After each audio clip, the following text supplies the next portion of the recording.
네, 안녕하세요. 사건사고TV 김진우입니다. 오늘은 보험 전문 한세영 변호사님 모시고 보험 사기와 관련된 썰들을 풀어보도록 하겠습니다.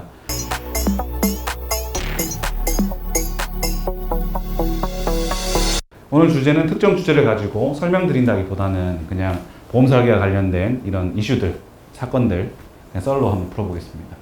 예, 변호사님 안녕하세요. 네, 안녕하세요. 네. 변호사님 요즘 보험 사기에 대해서 좀 관심들이 많은데 변호사님이 겪었던 재밌는 보험 사기 사건이 있으면 좀 설명 한번 부탁드립니다. 최근에 특정 지역에서 상담 전화가 많이 오는 겁니다. 제가 그 지역을 밝히기는 어렵고. 네. 근데 또 보니까 같은 병원인 거죠, 사실. 그래서 이제 이걸 케이스가 어떻게 되는지 살펴보니까 이 특정 병원에서 보험금 청구가 단기간 사이에 아주 집중된 겁니다. 한 1년, 2년 사이에. 그래서 보험사가 이상해서 이건 나름대로 조사를 해보니까 어떻게 했는지 모르겠지만 이제 환자도 한번 심어 봤을 수도 있을 거라고 생각해요, 개인적으로는. 실제로 입원을 해보니까 환자들이 병실에 없는 거죠. 의무기록상에는 이 사람이 이런 치료를 받고 있다라고 되어 있지만 네. 실제로 병실에 가보니까 사람이 없는 거예요. 그래서 이제 그 사람들 어디 갔느냐, 뭐 자기 집에 가기도 하고 놀러 가기도 하고 심지어는 다른 곳에서 일하기도 하고 그렇게 있는 거죠. 이런 경우에 이제 보험사가 그러면 이제 병원 전체를 보험 사기 관련해서 이제 진정을 하고요. 네. 개별 환자들에 대해서도 사실 그렇게 되면 다 조사가 들어가거든요. 근데 이게 저희한테 상담이 온 분들은 그렇게 실제로 내가 치료 안 받는데 밖에서 다른 일을 하고 계셨던 분들이 연락이 오는 경우는 사실은 없고요. 네.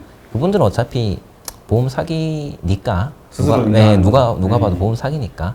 근데 이제 저희한테 연락이 오시는 분들은 그런 병원인지 모르고 가신 분들인 거죠. 모르고 갔는데 사실 몸이 불편하고 치료를 받아야 된다고 생각해서 병원을 갔는데 입원을 생각보다 오래 시켜주는 거예요. 오래 시켜주고 가면은 정말 병원 질은 좋거든요. 네. 좋으니까 이제 편안하게 있다가 퇴원을 했는데 다음에 또 조금 아파서 다시 병원을 갔는데 또 입원을 시켜주는 거죠. 자기는 그래서 입원 치료를 잘 해주는 곳이구나. 네. 그래서 이제 거기를 다녔던 거죠. 근데 이제 어느 날 경찰서에서 연락이 와요. 당신 보험 사기로 보험사에서 진정을 넣었으니까 와서 조사를 받아라. 아이고. 그때서야 이제 그때 좀 이상하긴 했는데 이걸 알게 되는 거죠. 그래서 이제 나는 어떻게 되느냐 이렇게 해서 이제 상담 전화가 좀 왔었어요, 최근에. 이제 처음에 전화를 받았을 때는 이제 뭐 이런 부분이 있어서 잘 주장하면 되겠다라고 한 분을 상담을 마쳤는데 며칠 사이에 계속해서 전화가 오는 거죠. 보니까 저희도 알게 된 거예요. 이게 병원 자체가 문제가 있었구나.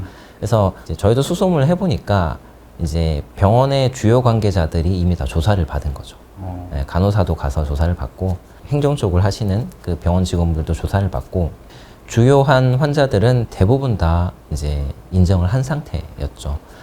그 사건이 그렇게 돼서 결국 이제 재판을 진행을 하게 됐는데 대부분의 환자들이 자기가 보험 사기라는 걸 인정했기 때문에 그래서 실제로 재판을 가면은 형사재판을 진행하는 게 피고인 한 명에 대해서 절차적으로 진행해야 되는 부분들이 많기 때문에 하나의 재판을 할 때 피고인 1명, 2명 정도, 3명, 4명 이 정도까지만 세우지 많은 피고인을 한 번에 재판에 하진 않거든요. 네.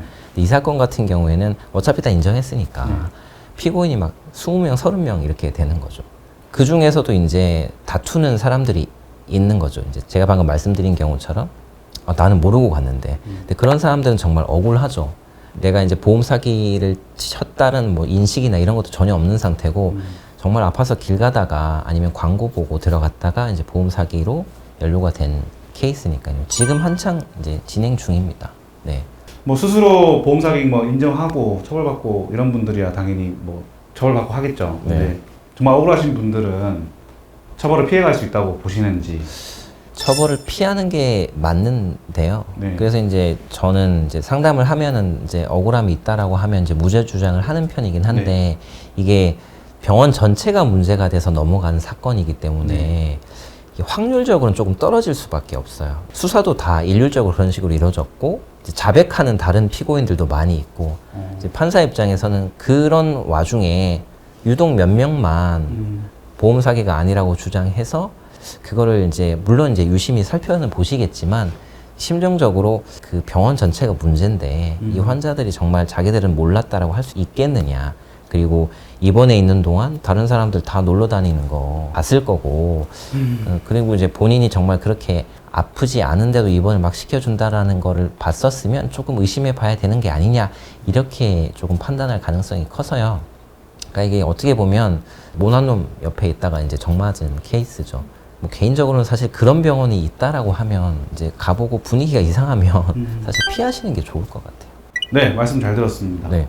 이거 결과 끝나면 저한테 알려주세요. 네, 제가 알려드리도록 하겠습니다. 네. 그럼 병원에서 입원을 쉽게 시켜주고 많이 시켜준다고 하더라도 환자 입장에서는 한번 생각을 해봐야겠네요.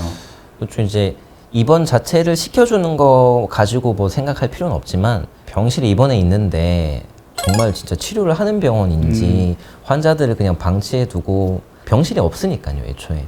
그런 부분을 보면은 이제 알 수 있으니까 만약에 그렇다고 하면 조금 주의를 해서 사실은 이제 다른 병원으로 옮기는 것이 좋지 않나 네, 그렇게 생각을 합니다. 알겠습니다. 말씀 잘 들었습니다. 네, 또 다른 주제로 또 네, 알겠습니다. 얘기 나누시죠. 네. 알겠습니다.